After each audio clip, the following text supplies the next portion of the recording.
शिक्षक कि शिक्षक हिसाब से कहबी ना मो अभिभावक हिसाब से कहबी जे आमे आमर शिशु को एठरे शिक्षानुष्ठान देइछु बेले शिक्षानुष्ठान रे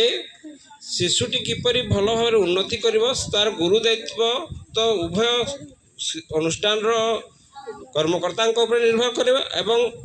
पितामाता निर्भर कर किंतु बेसी निर्भर करे पितामाता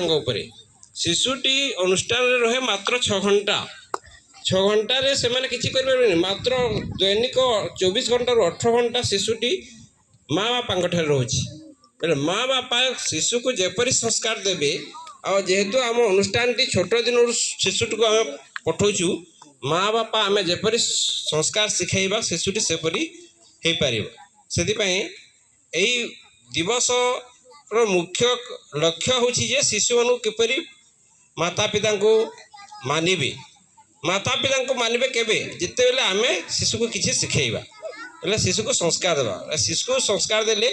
शिशु मध्य किसी शिखिब से आमको किसी सम्मान देवा शिखिब बा आमको सम्मान संगे संगे